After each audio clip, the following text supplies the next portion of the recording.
ছোটো মাছ আমার এত প্রিয় যে যতই ভাবি ছোটো মাছ নেব না ততই দেখে লোভ সামলাতে পারি না। এদিকে বাসার নিচে ছোটো মাছ নিয়ে আসছিলো, একদম নদীর ফ্রেশ মাছ, আর দেখে খুবই ভালো লাগছিলো। ভাবলাম 1 কেজি নিব, কিন্তু কাটার ভয়ে আর নিলাম না। এদিকে আধা কেজি নিয়েছি, আর এই মাছ দিয়ে আজকে কচুরলতি রান্না করব। সবাই কমেন্ট করে যাবেন কচুরলতি দিয়ে ছোটো মাছ দিয়ে কেমন লাগে খেতে। আমার কিন্তু ভীষণ মজা লাগে। তো ছোটো মাছ দেখলে আমার কচুরলতির কথা মনে হয়, আর যার কারণে ফ্রিজে কচুরলতি ছিল, বের করে নিয়েছি। আর কচুরলতি খেতে যতটা মজা লাগে, কাটতে কিন্তু অনেক কষ্ট। আর দেখেন এই যে এভাবে কচুরলতি কাটলে কচুরলতিটা পরিষ্কারও ভালো হয় এবং খুব দ্রুত কাটাও হয়।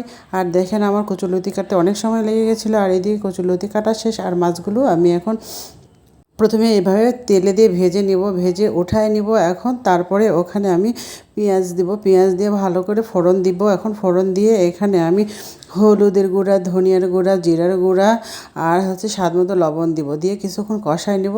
কাঁচামরিচও দিয়েছি, দিয়ে কিছুক্ষণ কষায় নিয়ে আর এখানে এখন আমি কেটে রাখা কচুরলতিগুলো এখন দিয়ে দিব, দিয়ে ভালোভাবে কিছুক্ষণ নেড়ে চেড়ে কষাই নেব। কষাই নিয়ে এখন আমি দমে রেখে দিব। এখন হচ্ছে ঢাকনা দিয়ে ঢেকে দিব যাতে ভালোভাবে একটু সেদ্ধ হয়।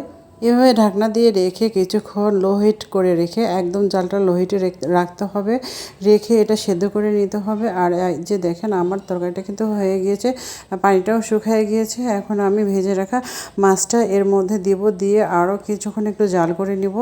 আর নিয়ে তারপরে ধরেন যে তরকারিটা আমার দিকে দেখেন হয়ে গিয়েছে।